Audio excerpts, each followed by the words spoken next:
رحم الله من قرأ الفاتحة. بسم الله الرحمن الرحيم. الحمد لله الرحمن الرحيم مالك يوم الدين إياك نعبد وإياك نستعين اهدنا الصراط المستقيم صراط الذين أنعمت عليهم غير المغضوب عليهم ولا الضالين. لا حول ولا قوة إلا بالله العلي العظيم.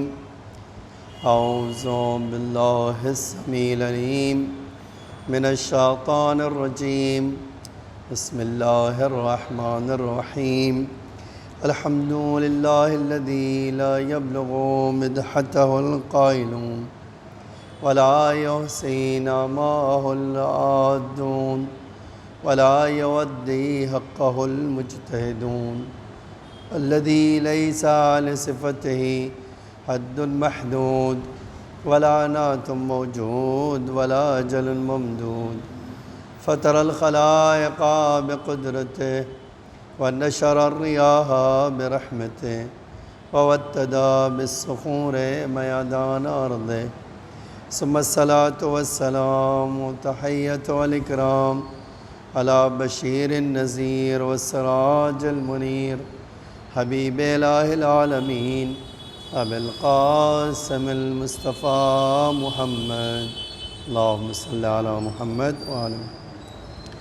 وعلى آله الطيبين الطاهرين المعصومين المظلومين الغر الميامين، لا سيما الإمام المبين بقية الله في الأرضين الحجة الثاني عشر الإمام المهدي المنتظر صلوات الله وسلامه عليه. أما بعد، فقد قال الله تعالى في محكم كتابه المجيد وفرقانه الحميد وقوله الحق. بسم الله الرحمن الرحيم. إذا عزمت فتوكل على الله. ایک صلوات پڑھیے محمد وآل محمد. ذرا آواز نکلے باہر، زور سے پڑھو. اللہم صلی علی محمد وآل محمد. عزیزان گرامی، قرآن مجید میں اللہ تعالیٰ ارشاد فرماتا ہے وَإِذَا عَزَمْتَ فَتَوَكَّلْ عَلَى اللَّهِ. اے میرے حبیب، جب بھی کسی کام کا ارادہ کرو، جب کوئی کام کرنے کا پکا ارادہ کرو تو اپنی طاقت پہ بھروسہ نہ کرو بلکہ اللہ پر توکل کرو، اللہ پر بھروسہ اپنا قائم رکھو، اس لیے کہ اللہ کی مدد کے بغیر کوئی آدمی کامیاب نہیں ہوتا ہے. آج کی شب جمعہ کی مجلس میں ایک نقطہ تو یہ آپ کے سامنے عرض کرنا چاہتا ہوں کہ آج کے شب میں اعمال کیا کیا عورت ہوئے، آج کیا کیا کرنا چاہیے. تو آپ روایتوں میں ہے کہ پہلا کام جو ہمیں کرنا چاہیے آج کی شب وہ غسل کرنا ہے. غسل جہاں انسان کی ظاہری پاکیزگی، ظاہری طرف سے صاف ستھرا رکھنے کی تلقین ہوتی ہے، وہیں غسل کا مطلب ہوتا ہے کہ انسان اپنے وجود کو ہر برائی سے دھو لے.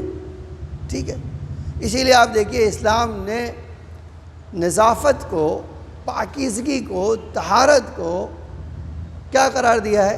ایمان کا ایک حصہ قرار دیا. اسی لیے فرمایا جس کے پاس پاکیزگی نہیں ہے اس کے پاس ایمان نہیں. النظافت من الایمان.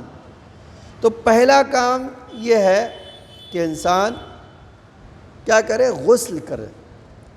خوب، پھر جو ہے دوسرا کام ہے امام حسین علیہ السلام کی زیارت پڑھنا. آج کی شب، آج آخری شب ہے ماہ مبارک رمضان کی. اللہ چاہتا ہے کہ جہاں اب تک تم نے اتنی عبادتیں کی ہیں وہیں دین کے لیے امام حسین کی قربانی کو نہ بھولیں. اور اسی کے لیے فرمایا کہ ایک اس کا ذریعہ کیا ہے؟ امام حسین کی زیارت کرنا.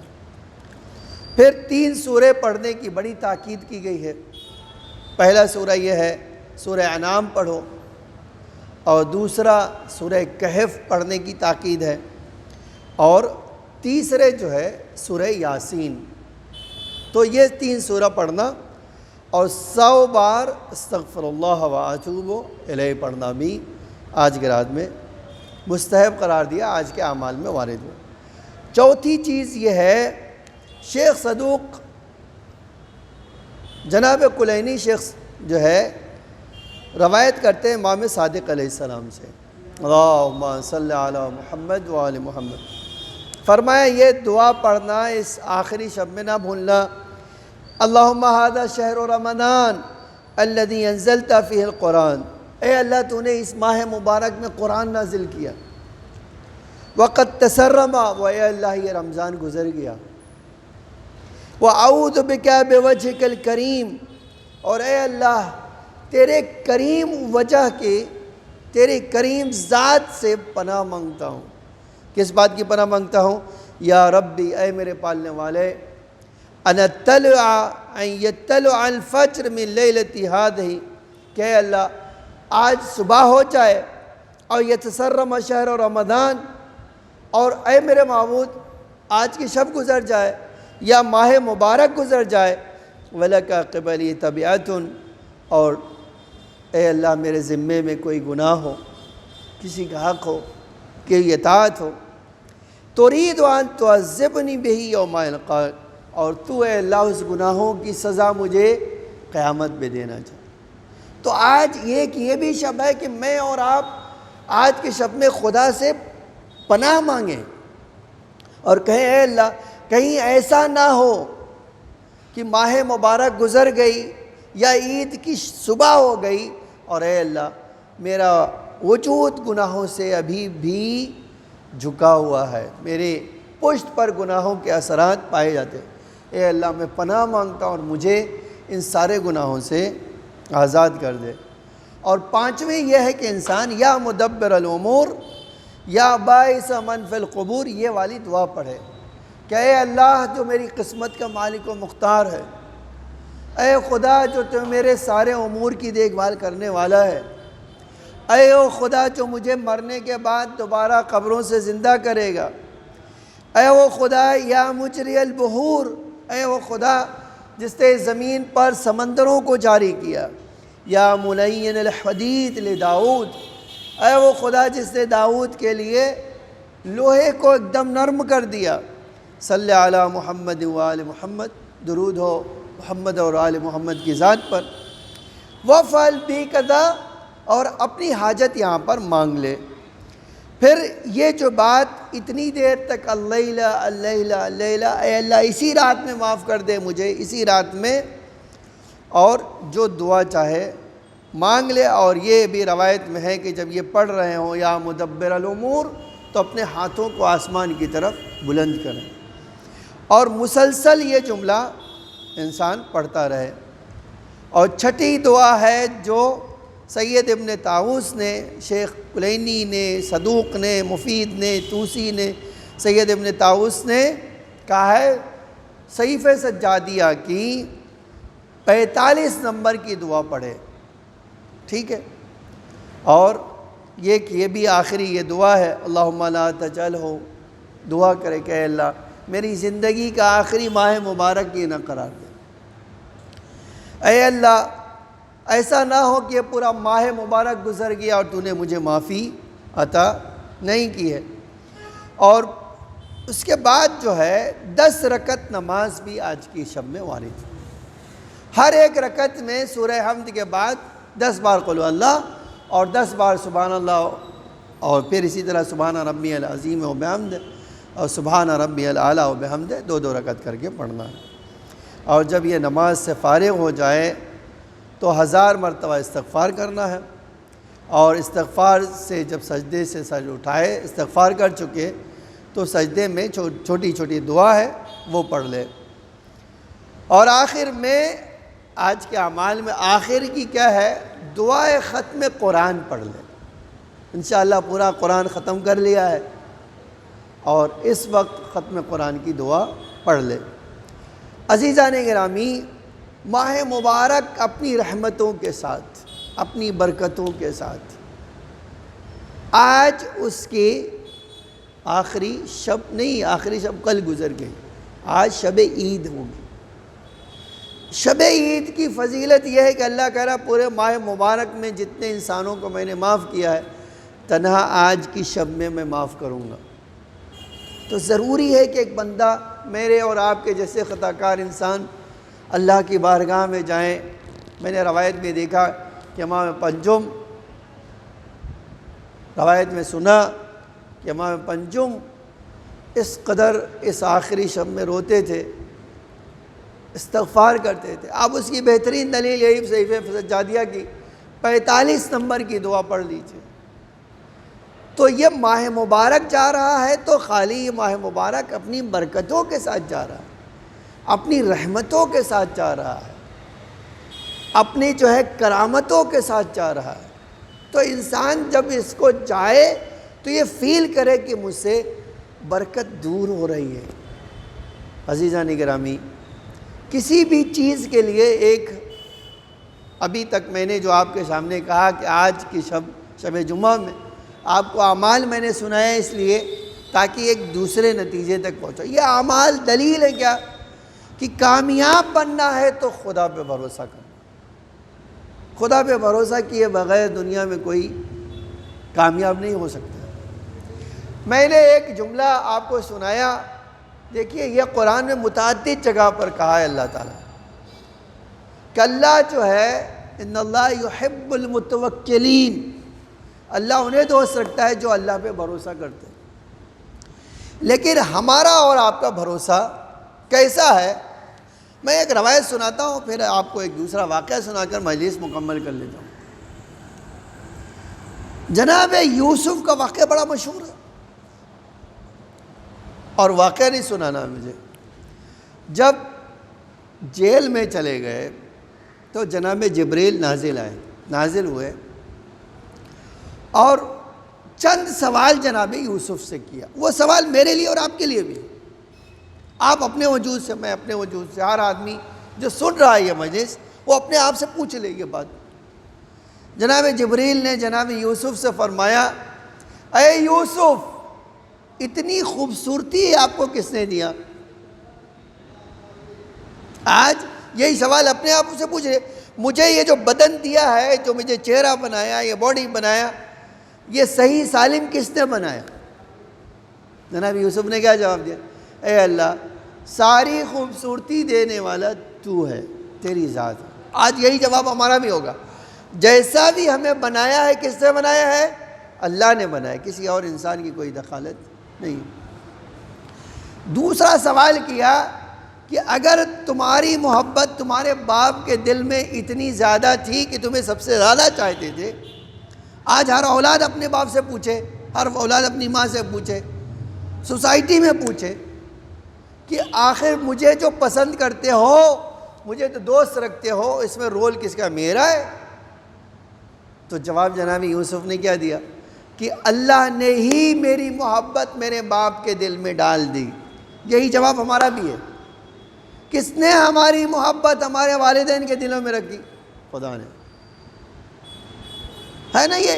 اب آگے جناب سنیے، پھر اس کے بعد جناب جبریل نے پوچھا کہ کنویں میں ڈالے گئے، اور وہ قافلہ جب آیا اور اس نے یہ جاننے کے لیے کہ کنویں میں پانی ہے نہیں، پتھر پھینکا تو اس پتھر سے کس نے بچایا؟ آپ تو کنویں کے اندر تھے۔ جناب یوسف نے کہا کہ اے اللہ، اے جبریل، اللہ کے علاوہ کون بچا سکتا ہے؟ کہ یوسف، تیسرا چوتھا سوال یہ ہے کہ اس قافلے کے دل میں یہ کس نے خیال ڈالا کہ جو ہے وہ وہاں کنواں ہے اور وہاں سے پانی نکالنا چاہیے؟ جواب کیا تھا جناب یوسف کا کہ اے اللہ، اے جبریل، اللہ نے دیا۔ کہا پھر ڈول ڈالا، اور کس نے کہا ڈول پہ سوار ہو جائیے؟ کہا خدا نے۔ کہا پھر اس قافلے نے جب آپ کو نکالا تو وہاں سے غلامی مصر آئے، کس نے راستہ فراہم کیا؟ کہا خدا نے۔ کہا مصر میں تمہیں غلامی میں جب بیچا گیا تو اس گھر میں تمہیں آرام و عشرت کس نے فراہم کیا؟ خدا نے۔ کہا اس کے بعد تمہیں عزت اور شرف، تمہیں علم خواب عطا کیا، وہ کس نے عطا کیا؟ کہا ہم نے۔ اے خدا تو نے عطا کیا۔ کہا ان مصر کی عورتوں سے کس نے بچایا؟ کہا اے اللہ تو نے۔ کہا اے یوسف ہر جگہ تو میں مدد کرتا رہا، اس جیل میں آنے کے بعد تم بادشاہ کے اس آدمی سے جو شربت پلاتا تھا اس سے کہہ رہے ہو جاؤ میری سفارش کر دینا بادشاہ سے کہ مجھے اس جیل سے باہر نکال دے۔ اے یوسف جو ہر وقت تمہارا دھیان رکھتا تھا اس کو بھول گئے اور بادشاہ کو یاد رکھا۔ اب اس کی سزا ہے کہ تم نے میرے دروازے کو چھوڑ دیا اور بادشاہ کو پکڑنے لگے، اس کو سہارا لینے لگے، 7 سال اور جیل میں رہو۔ یہ کیا ہے؟ آج میں یہ جملہ آپ کے سامنے، اتنے اعمال آپ نے میں نے کیے، پورے اللہ نے ہمیں اس ماہ مبارک میں توفیق دی، نماز، روزہ، حج، زکوٰۃ، جو بھی استغفار کرنے کی۔ وہاں ایک سوال تو ہے نا، یہ ساری توفیق اللہ تعالیٰ نے دی، اس کے باوجود ہم کس کے دروازے پہ کھڑے ہیں؟ دوسروں کے، اللہ کو چھوڑ کر کسی اور کے دروازے پہ کھڑے۔ اب یہی ایک جملہ اور سن لیجئے، یہ تھا کہ انسان جب بھروسہ کرے خدا پر تو اللہ کیا کرتا ہے؟ اس کا بھروسہ جو ہے کبھی نہیں توڑتا۔ لیکن انسان کی ذات بہت بڑی بدبخت ہے، انسان بہت خراب ہے، سارا احسان خدا کرتا ہے لیکن یہ بندہ کسی اور کے دروازے پہ سر جھکاتا ہے۔ ایک صلوات پڑھیے محمد و آل محمد، صلی علی محمد و آل محمد۔ تو آپ توکل وہ چیز ہے کہ آج جو کوئی بھی خدا پہ بھروسہ کرے گا اللہ ہرگز اس کو ناکام نہیں ہونے دے۔ اسی لیے یہ آیت جو میں نے پڑھا ہے، رسول اللہ کی زندگی میں مشکل آئی یا نہیں آئی؟ آپ دیکھیے، ایک بڑا حدیث کا بڑا خوبصورت جملہ سناتا ہوں۔ جب 10 سال 13 سال تقریباً کے بعد مکے پیغمبر آئے ایک بڑی فوج لے کر، تو ابو سفیان جو ہے، جو مکے کا سردار تھا، ایک بار پیغمبر کے فوج کو دیکھ کر ہائے ہائے کرتا تھا، ایسے ہاتھ ملتا تھا، کہتا مجھے پتہ نہیں یہی مکے میں رسول تنہا تھے، کوئی رسول کی مدد کرنے والا نہیں تھا، کوئی ان کے ساتھ نہیں تھا، ان کو پتھر مارا جاتا تھا، ان کو اذیت کی جاتی تھی، لیکن آج وہی محمد ہے جو اتنے بڑے لاؤ لشکر کے ساتھ آ رہا ہے اور جس کے ساتھ مکے میں سب کچھ تھا، ہاتھ خالی ہے۔ ایک جو سردار مکہ کہا جاتا تھا آج اس کے ہاتھ میں کچھ نہیں، اور ایک یتیم محمد جو کہلا جاتا تھا اس کے ساتھ میں بہت کچھ ہے۔ اب جب یہ سوچ رہا تھا تو پیغمبر نے اس کے کاندھے پہ ہاتھ رکھا۔ دیکھو بڑی عجیب روایت ہے یہ، پیغمبر نے اس کے کاندھے پہ ہاتھ رکھا، پوچھا کیا سوچ رہے ہو؟ اسے کہہ دیا کہ سوچ رہا ہوں کہ آپ اکیلے تھے، کون سی چیز نے آپ کو کامیاب بنا دیا اور مجھے ناکام بنا دیا؟ جواب میں رسول اللہ نے فرمایا مجھے اللہ پر توکل نے کامیاب بنایا اور اللہ سے دوری نے تجھے ناکام بنایا۔ ایک صلوات پڑھیے محمد و آل محمد پر۔ یہ ہے کیا؟ توکل۔ عزیزان گرامی، آپ نے میں نے جو ہے اس مہینے میں محنت کی، زحمت کی، روزہ رکھا، اللہ کے لیے بھوکے رہے، دعائیں پڑھی، مناجات پڑھا، استغفار کیا، رو رو کرے شب قدر کے اعمال کیے۔ اب اللہ پہ بھروسہ کرے کہ اللہ آپ کو کامیاب بنائے، مجھے کامیاب بنائے۔ کہیں ایسا نہ ہو کہ میں نے یہ اتنی بڑی اپارچونٹی جو تھی اس کو کہیں مس کر دیا، کہیں میں۔ اسی لیے ضروری ہے کہ ہم یہ کہیں کہ اے اللہ یہ مہینہ برکتوں والا جا رہا ہے، لیکن میں اپنی کمیوں کا اعتراف کرتا ہوں تجھ سے، اپنے نقائص کا اعتراف کرتا ہوں، اپنے گناہوں کا اعتراف کرتا ہوں، اور اے اللہ تیری کرامت کا امیدوار ہوں۔ تو اپنے کرم سے مجھے نواز دے، تو اپنی رحمانیت سے مجھے بلندی عطا فرما دے۔ اے اللہ تیری ذات کے علاوہ میرے پاس کچھ نہیں ہے۔ اے میرے معبود تو سب سے زیادہ رحم کرنے والا ہے۔ اے میرے معبود تو سب سے زیادہ ہم کو پناہ دینے والا ہے۔ آج کی شب ہمیں پناہ ایسی عطا فرما دے۔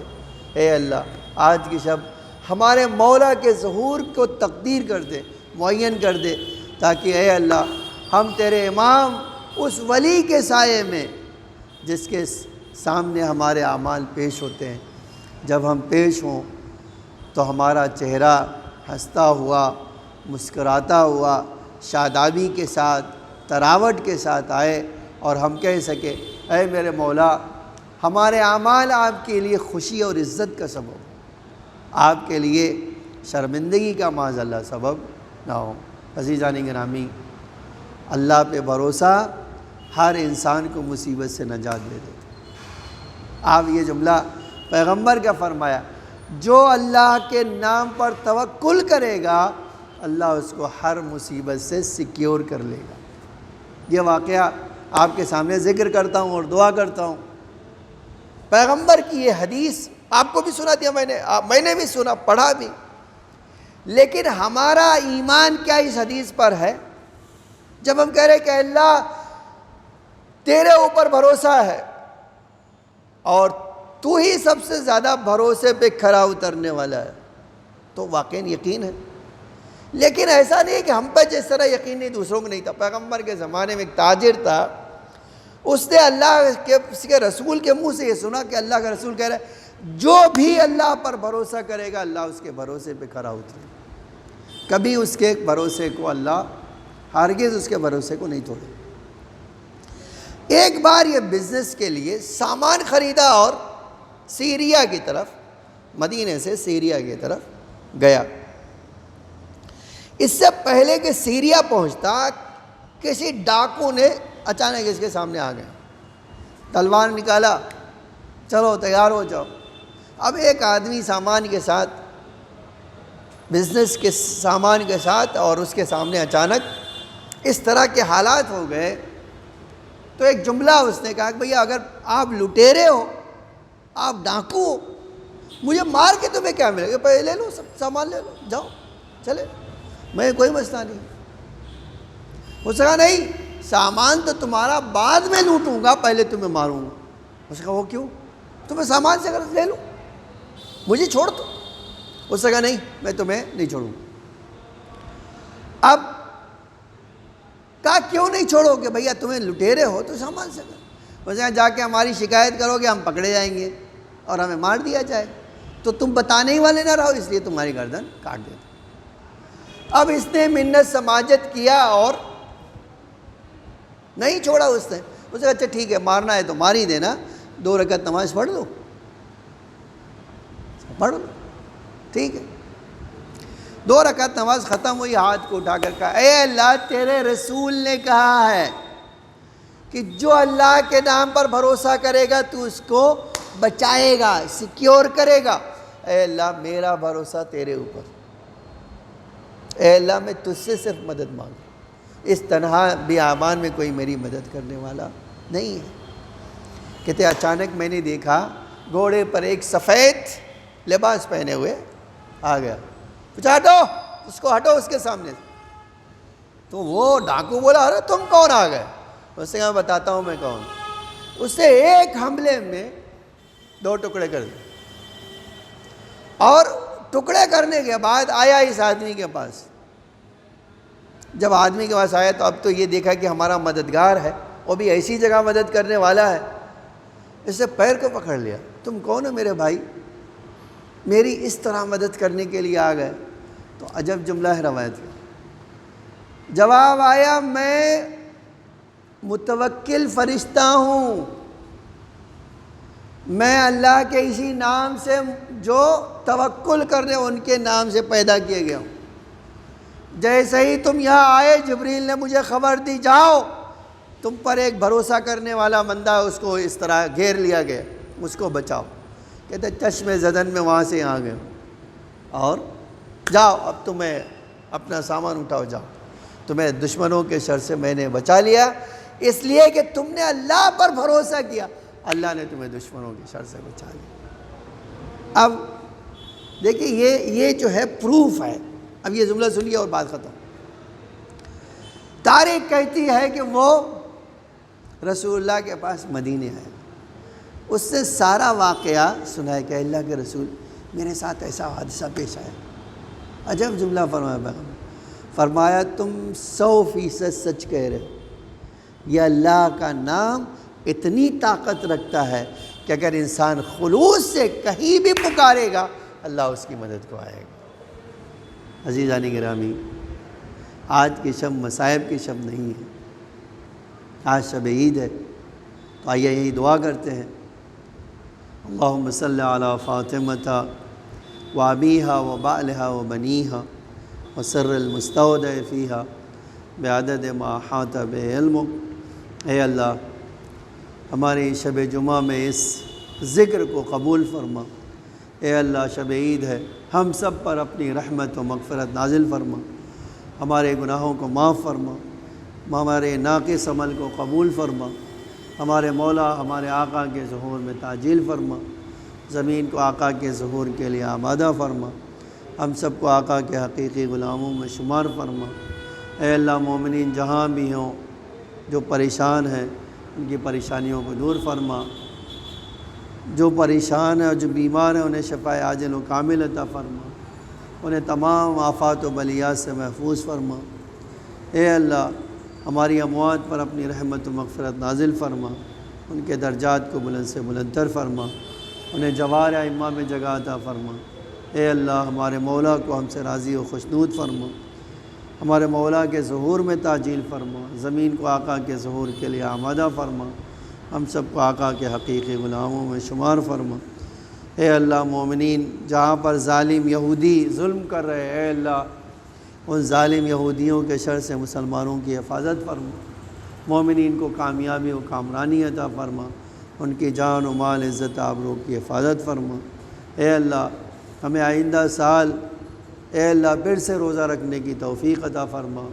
اے اللہ تجھے محمد اور آل محمد کا واسطہ ہمیں نور آل محمد سے مزین فرما، اس دنیا میں محبت اہل بیت اور آخرت میں شفاعت اہل بیت نصیب فرما۔ ربنا تقبل منا انک انت السمیع العلیم۔